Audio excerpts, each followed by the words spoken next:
Alright, we are live again. So, I think I'm going to be shooting this series to its finish today. We're going to talk about rhythms now. So, in this video, we'll be talking about rhythms in general and how they interact with each other. And then we'll be talking about how you write rhythms on the piano. Now, remember in our video, well, in the very first video of this series, we talked about how the piano was both a percussion and string instrument.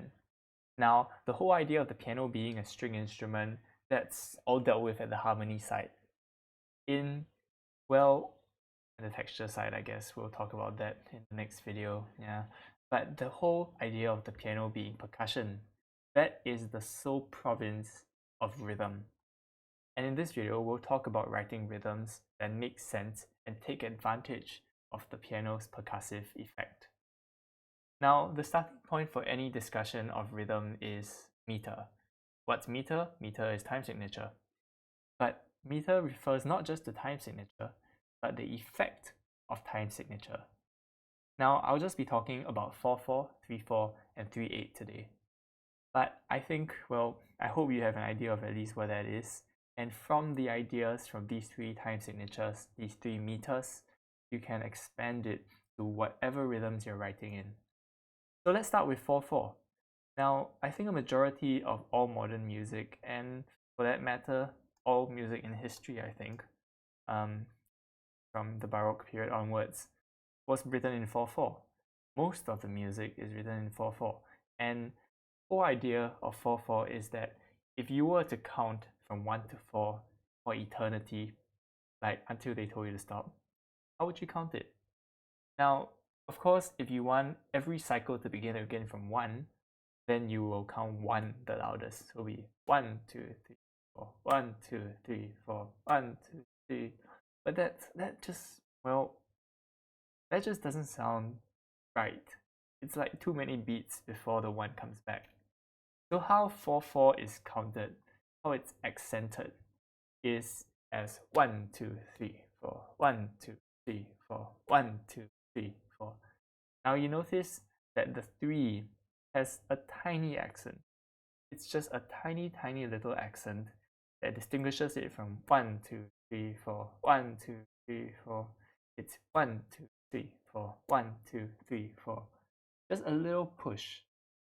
So in 4/4, in 4/4 time signature, your meter accents 1 and beat 3. How does this sound? Well, and how can you take advantage of it? So over here, and for the rest of this video, I will use my real arrangements. And here's one arrangement where I take advantage of 4/4, well, quite a lot. Here's how it sounds.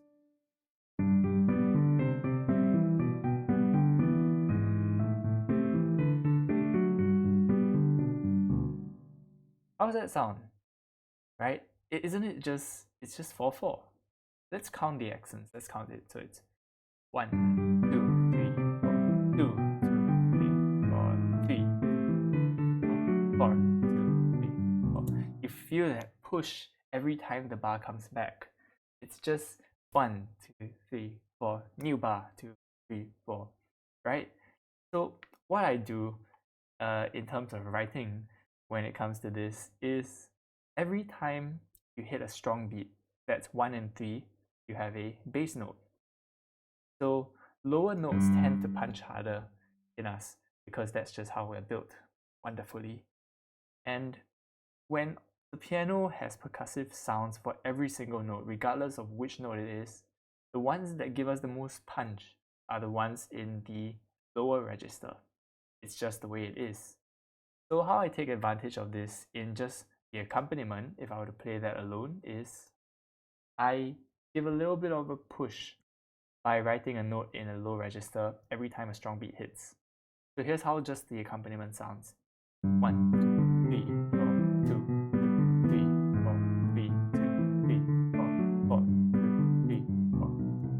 So that's what's interesting, right? If you just write your accompaniment pattern according to the meter, it stresses the right beats. So all you need to do is every time there's a strong beat, write a low note. Now, with this idea in mind, that's an example in 4/4, and I can just play the next section because it's pretty similar. It's 1, 2, 3, 4, 1, 2, 3, 4, 1, 2, 3, 4, 1, and so on and so forth. So it's really the same thing. Low note every time you have a strong beat. Now, how about 3/4? How does 3/4 sound? Now, 3/4 is a waltz, right? If you were to ask to count 1, 2, 3, 1, 2, 3, 1, 2, 3, and now you can imagine yourself dancing, right? Just imagine it. So it's a waltz.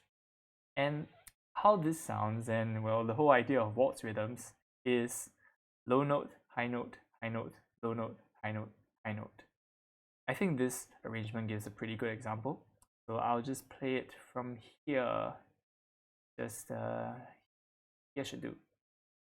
1, 2, 3, 1, 2, 3, 1, 2, 3, 1, 2, 3, 1, 2, and that's the waltz.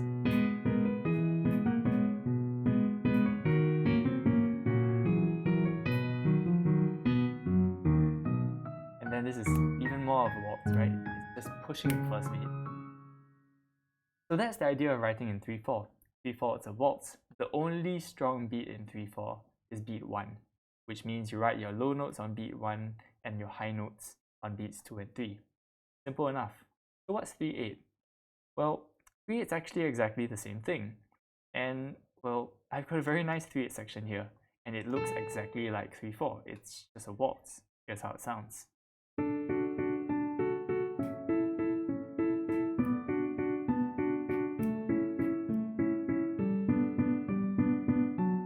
So it's a waltz, right?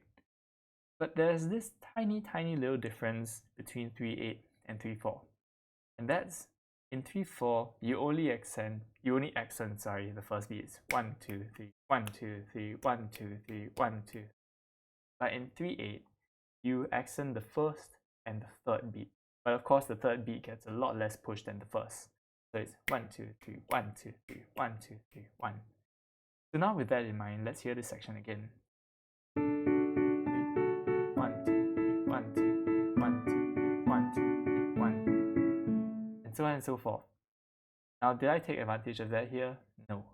But the 3/8 meter gives it that natural push. So now we know how 4/4, 3/4, and 3/8 sound. But of course, some tracks either don't follow they don't follow the meter that faithfully, or they do, but they do interesting changes to the accents to make it interesting. So what do? I've come up with 2 examples. Now the first is, you might know this theme from Undertale. It's called Bone Trousel, and it's got this really cool pattern that seems to push on every single beat. And this is supposed to symbolize the pompous and overconfident nature of the character. Now, just to play the section that matters, here's how it sounds. It's just 3, 4, 1, 2, 3, 4, and 1, 2, and 3, and 4. It doesn't end, it just keeps going. So how do I make it sound like that? Well, it's very simple. Just a low note every time I want to force an accent. You can just hear the accompaniment by itself. Pushing on every single beat. There's no rest to it. And this feels hyperactive, doesn't it? That's the whole idea. And if you hear it in its entirety, then you get the full picture of the character, the full picture of music, really. This doesn't end. It's hyperactive. It's pompous. And so on and so forth. And then, this is just exaggerating the very same 4/4 hit on every single beat idea. Now, in exactly the same track, what I do is I force accents on off beats in order to create this really disjointed and weird effect. And here's what I do. And boom.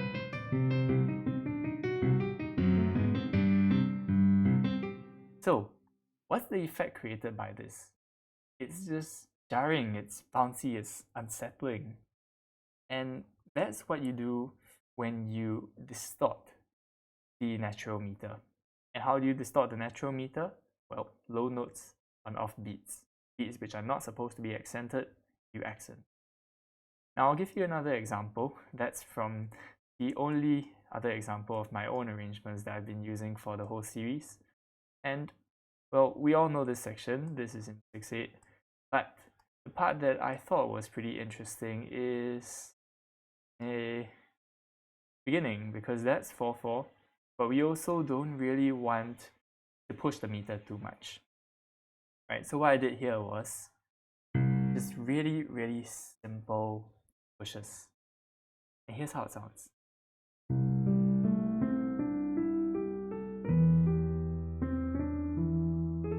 Now you can still count it in 4/4, but it doesn't have the same push, right? Count it just 1, 2, 3, 4, 1, 2, 3, 4. Really? Yeah. And here you feel it. So what I've done here is essentially create a bit of mystery, a bit of, well, where's this going? And how do I do that? By removing the natural accents. Now, of course, writing rhythm for piano is just, well, it's all about experience, it's all about experimentation.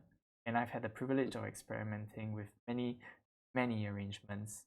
I hope that this has given you just some perspective as to how to write your rhythms. Now, just as a quick summary of what we covered in this video, we first talked about the natural meters of 4/4, 3/4, and 3/8. 4/4 goes 1, 2, 3, 4, 1, 2, 3, 4. 3/4 is a waltz, it's 1, 2, 3, 1, 2, 3, 1, 2, 3. And 3/8 is kind of a lilt. You know, like kind of a waltz, but not really, a bit of an awkward one. It's 1, 2, 3, 1, 2, 3, 1, 2, 3, 1. And if you wish to push accents, you do that with low notes in the accompaniment, as we did in this one. The lowest notes push the accents, and the higher notes just create rhythmic sparkles. So this follows the meter really faithfully. But if you want to distort the meter, if you want to create interesting effects, you can also do that by cheating this idea, which is really, really simple. If you want to create an accent, you just write a low note on whichever beat you want to create the accent on. So I hope this is a pretty good idea for you, and as it was for me, and as I've taken through the years, on how to write rhythms and how to make your arrangements rhythmically interesting. Take the most advantage that we all can of the piano's rhythmic features and write whatever rhythm comes to your mind. All we need to know is low notes create accents and high notes create sparkles. So thank you so much for watching this video. We'll just finish this series up in the next video. We're talking about texture, and I will see you guys in the next video. Take care and please stay safe.